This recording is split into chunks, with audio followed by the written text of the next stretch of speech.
I'm doing great. How are you?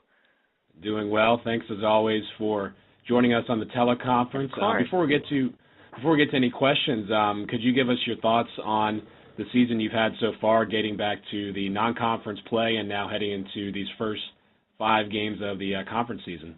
Sure. I've been very pleased with how we have played so far. I think that we've been pretty inconsistent at times, just maybe with our shooting or turnovers or defense or whatever it might be. But at the same time, I think with as many new kids as we have and just the production that we're getting from them, I'm really, really pleased with that. I thought our non-conference schedule really prepared us for conference play, and I thought we handled some adversity well throughout that non-conference, just some tough environments to play in, and we gained some valuable experience with some big wins on like Western Kentucky's home floor and the Seton Hall tournament.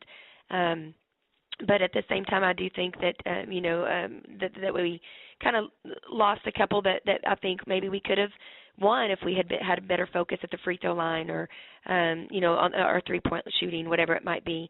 As far as conference play starting, I'm pleased with where we are. We just came off of a tough loss against Troy on Saturday, and we did not perform well, but I did think that had a lot to do with Troy and how they play, and I thought they were definitely ready to get after us, and I didn't think we responded as well as we should, but I do like where we are, and I like the momentum that we're gaining throughout some of our games that we've had so far, and every game's a battle, and I know Thursday will be a huge game for us. Yeah, that's right. And, Coach, going back to non-conference play, a win against Western Kentucky and a couple other ones, what did that really do for your team when you back in November and December when you were getting those wins?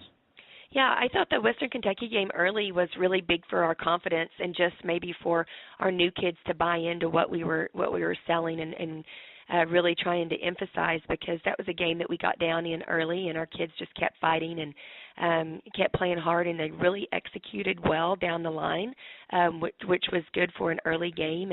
And just in that environment, I think it gave our kids confidence that they can win on the road. So I thought it was really, really good for us to play against a team of that caliber and to get a kind of steal a win, if you will, because I don't think we gained the lead until the last minute or so of that game. Sounds good. Coach, we'll go to our first questions from Selby Lopez of the Shorthorn. Hi, Coach Gerlich. Good morning. How are you? Hey, Selby. I'm good. So you guys are ranked top 3 in offense and defense this season so far. What do you think has enabled you guys to be so successful on both ends of the floor? I think that our pressure defense and our press has enabled us to turn some people over and get some easier offensive buckets than we've been able to in the past couple of years. So I do think that that part of our defense has certainly helped us, and it's helped us offensively to get a few more, I guess, easier looks, if you will. And so I think both of those things have really contributed. Also, I think that our depth has definitely helped us. I think we have more offensive threats than we've had in the past, and the fact that everybody can't just key on Rebecca has certainly helped our offensive production. And you got Louisiana coming up next. They're second in the conference, scoring 72 a game. How are you guys going to try and slow them down? Yeah, they definitely can score the basketball, and they're very athletic and score in transition really well.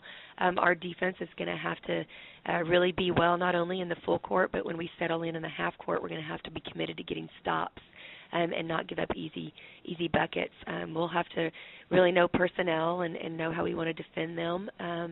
But I think it's going to be a great game, and it's one that should be very exciting for our fans. All right, thank you. Thank you. Thanks, Selby. We'll go to our next questions from Whitney Hayworth of the Sunbelt Digital Network. Good morning, Coach. How are you? Good morning. I'm very good. Thank you. You just mentioned, your depth and how that's helped and improved from the past. So kind of touch a little bit more on that, especially when it comes to someone like Rebecca Van Dyke and when she's getting defended. And in the game against Troy, she kind of got into a little bit of early foul trouble. So who are some specific players that you can easily rely on or have come off the bench to have Rebecca maybe sit down for a little bit or catch a breather? Yeah, well, I will say that that our depth has certainly helped us, and it's posed a little bit of a problem for me just for rotation purposes. I think we have 3 or 4 players that are very much alike, and they compete really well. And so it's been hard for me to kind of settle in on a lineup, but on the flip side of that, I really like that because it provides internal competition that keeps us really focused in practice, I think. And so I do think we have several kids that can help us. Christina Devers is coming off the bench there for a while, and now she's kind of settled into a starting position who's kind of a prolific scorer at times. She was scoring the ball better early in the year, but I think she's coming around. She did kind of come around in the second half against Troy and really provided us an offensive spark.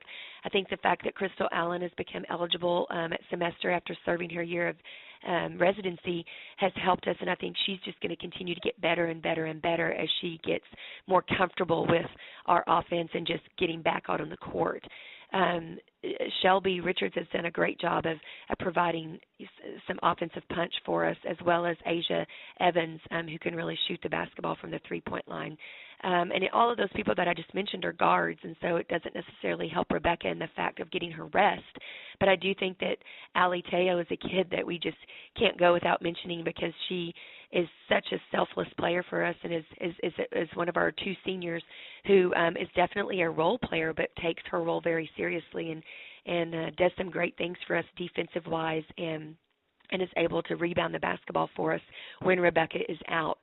And we change our offense a little bit when she comes into the game because she's not as big of an offensive threat as Rebecca is, but I think that she just does so many things for us other than scoring, that she has done a great job of filling that role for us. And speaking of Rebecca, she reached the 1,000-point mark against South Alabama last week. As a coach, what does that mean to you to see a player reach such a milestone and break such a record? Well, I'm very excited for her and very deserving. That kid just works so hard, and she really relies on her teammates to help her do those things. And I think that's what she would say is that her teammates are a big part of her breaking that record because she is definitely a post player that has to have her teammates get her the basketball in order for her to be successful. And I think it speaks volumes that she broke that and was able to get over the 1,000-point mark halfway through her junior year. I think that just speaks about what she's done the past 2.5 years for our program and the change that we've been asking her to help us make. And I think that it speaks volumes for just the impact that she's had at UTA in such a short time. And then last one from me, I believe, but this week in women's college basketball, everyone's hosting We Back Pat initiatives and bringing awareness to that. As a coach and a female in this industry, how has Pat Summit influenced you as you've continued as a player into your coaching position? Well, obviously she's a pioneer of women's basketball and somebody that I've watched, since I was playing myself, and then obviously when I was even a younger girl at that. And, I was able to meet her when I was working with Coach Sharp at Texas Tech, and to just be able to visit with her on a personal basis and to grasp as much knowledge as I could from her was just awesome. But just I think what she's done for the women's game is what I admire most, and how she has really made it what it is today. And so many people have been affected by that and by her impact, that it's just something that we strive as coaches to try to do ourselves. And I think that she's been a great role model for us, and it's something that she ran her programs like we all try to model ours. And I think that, I think it's awesome that we're recognizing her this week, and she truly is somebody that will be remembered forever for what she's done for women's basketball. Thank you very much. Thank you. Coach, one final question before we let you go. The initiative for the Sun Belt Conference was announced this week and to benefit Coach Elderkin of Appalachian State with our Suits and Sneakers Week coming up. You will actually have the chance to take your team to Boone on that Saturday to play at App State. Can I get your thoughts on the initiative as a whole and just on Coach Elderkin and what she's been doing this whole season? Absolutely. Angel is one of my favorites, and I'm not afraid to say that. I think that what she's doing as a coach just at App State is one thing, and I think I admire her very much for that. But what she's doing and providing for her team and just the inspiration that she's giving them and the life lessons that she's teaching them just goes way beyond basketball. And just for our girls even and for our program to witness that, and for as a coaching staff and as a coach myself to watch the courage that she is facing this life battle, that any of us could be facing, that she's just facing it head on. And the fact that our conference is really just rallying around her and supporting her. I love that. I love that about our conference. I think the Sun Belt is one of the best conferences in the nation, and I think it's because of the coaches and just the camaraderie that we have. And I just really admire Angel on so many different levels, but just the fight that she's providing for her team and for all of our teams and the example that she's setting is just such an inspiration to all of us. Well, again, Coach, thank you very much, as always, for joining us on the teleconference this morning. We appreciate it, and best of luck rest of the way.